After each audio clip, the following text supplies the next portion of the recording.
আল্লামা আহমদ শফীকে শেখ হাসিনার নির্দেশে তার গোয়েন্দা সংস্থার লোকেরা সুকৌশলে হত্যা করেছে।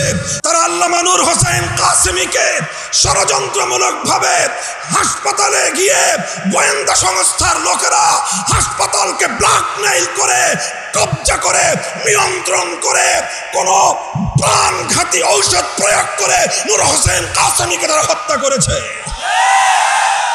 আল্লামা জুনায়েদ বাবুনগরীর বিরুদ্ধেও একই কৌশল গ্রহণ করেছে এবং আল্লামা জুনায়েদ বাবুনগরীকেও তারা হত্যা করেছে।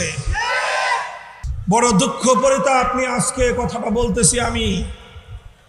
আমাদের ওলামায়ে উম্মতকে, আমাদের হেফাজতে ইসলামকে, বাংলাদেশের ইসলামের যে মূল ধারা, এই মূল ধারাকে বিচলিত করার জন্য, বিভক্ত করার জন্য, ঘায়েল করার জন্য এই ফ্যাসিবাদী সরকার যেই ষড়যন্ত্রগুলো করেছে, প্রত্যেকটা ষড়যন্ত্রের স্বরূপ উন্মোচন করে বিচার করতে হবে।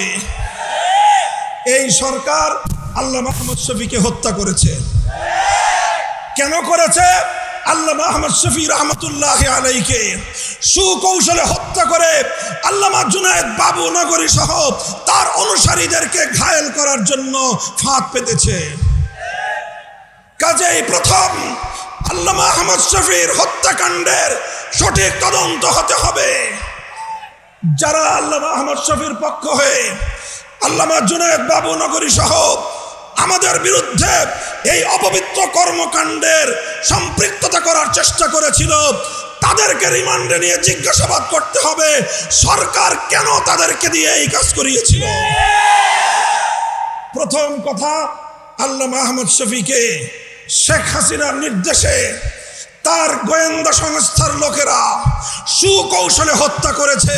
তদন্তপূর্বক এই তথ্যের প্রমাণ জাতির সামনে হাজির করতে হবে। 2 নম্বর, দ্বিতীয়, আল্লামা আহমদ শফীর ইন্তেকালের পর শেখ হাসিনা এবং তার গোপন পরামর্শদাতারা -3 ফর্মুলার উপর চলেছিল। কয় মাইনাস? -3 করতে চেয়েছিল। প্রথম মাইনাসের তালিকায় ছিলেন নূর হোসেন কাসেমী রাহিমাহুল্লাহ, দ্বিতীয় মাইনাসের তালিকায় ছিলেন আল্লামা জুনায়েদ বাবুনগরী রাহিমাহুল্লাহ, আর তৃতীয় মাইনাসের তালিকায় ছিলাম আমি অধম মামুনুল হক। তারা আল্লামা নূর হোসেন কাসেমীকে ষড়যন্ত্রমূলকভাবে হাসপাতালে গিয়ে গোয়েন্দা সংস্থার লোকেরা হাসপাতালকে ব্ল্যাকমেইল করে, কবজা করে, নিয়ন্ত্রণ করে, কোন প্রাণঘাতী ঔষধ প্রয়োগ করে নূর হোসেন কাসেমীকে তারা হত্যা করেছে। সেই হত্যাকাণ্ডের সঠিক তদন্ত এবং বিচার করতে হবে। এরপরে তারা আল্লামা জুনায়েদ বাবুনগরীর বিরুদ্ধেও একই কৌশল গ্রহণ করেছে এবং আল্লামা জুনায়েদ বাবুনগরীকেও তারা হত্যা করেছে। এই 3 হত্যাকাণ্ডের যথাযথ তদন্ত এবং তার জন্য দায়ীদেরকে জাতির সামনে চিহ্নিত করে, মুখোশ উন্মোচন করে বিচার করতে হবে। আর এরপরে আমাকে একটা করুণা করেছে যে ওর বয়স কম, বেঁচে থাকুক কিছুদিন। আমাদের 3 মুরব্বীরে মারছে, আল্লাহ জানে ওদের মধ্যে কেউ হয়তো আমার প্রতি তার একটু দয়া হয়েছে যে ও বেঁচে থাকুক, কিন্তু এমন ভাবে বেঁচে থাকুক যেন এদেশের মানুষের কাছে ও মুখ দেখাতে না পারে। আমাকে জনগণ থেকে বিচ্ছিন্ন করার পায়ে তারা চালিয়েছিল। আমি পরিষ্কার ভাষায় বলি, 2021 সালের 3রা এপ্রিলের পর আমার বিরুদ্ধে যারা যারা কথা বলেছে, যেই রূপেই বলে থাকুক, যেই আকৃতিতেই বলে থাকুক, তারা সব উপরোক্ত 3 হত্যাকাণ্ড সহ আমার বিরুদ্ধে ষড়যন্ত্রের সঙ্গে জড়িত ছিল।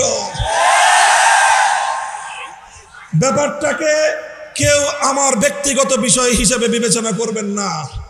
আমি ছিলাম 3 জনের একজন, আহাদুস সালাসা। আমি ছিলাম 3 জনের একজন। আমার 2 পূর্বসূরীকে হত্যা করেছে, আমার আল্লামা আহমদ শফীকে তারা হত্যা করে আমি যেন এদেশের ধর্মপ্রাণ মুসলমানদেরকে নিয়ে এই ষড়যন্ত্রের বিরুদ্ধে রুখে দাঁড়াতে না পারি, এজন্য আমার বিরুদ্ধে এমন ষড়যন্ত্রের বীজ তারা বুনেছিল, এমন ষড়যন্ত্রের চাল তারা বিছিয়েছিল যেন ভবিষ্যতে আর কোনোদিন কেউ মামুনুল হক হওয়ার স্বপ্ন না দেখে। মুহতারাম হাজিরিন, আমার কথা আর বেশি কিছু নয়। এই চারটা ঘটনা একই সূত্রে গাঁথা। আলেম সমাজকে বলবো সরল হওয়া ভালো, এত সরল হওয়া ভালো না। আলেমদেরকে বলবো সরল হওয়া ভালো, এত সরল হওয়া ভালো না। যারা সেদিন আল্লামা আহমদ শফীকে হত্যা করে তার হত্যাকাণ্ডের দায় তার জীবনের প্রধান সহকর্মী আল্লামা জুনায়েদ বাবুনগরী সহ উলামায়ে ইসলামের উপর, হেফাজতে ইসলামের নেতৃবৃন্দের উপর চাপিয়ে দেওয়ার চেষ্টা করেছিল, তারা বাংলাদেশ থেকে ইসলামের শেকড় সহ উপড়ে ফেলবার পায়তারা করেছিল। কাজেই এগুলো সুন্দরভাবে, এগুলো যথাযথ তদন্ত, এর স্বরূপ উন্মোচন এবং এর সঠিক বিচার এই জাতি প্রত্যাশা করে। কথা বলেন ঠিক না বেঠিক? ইনশাআল্লাহ আমরা ঐক্যবদ্ধ আছি।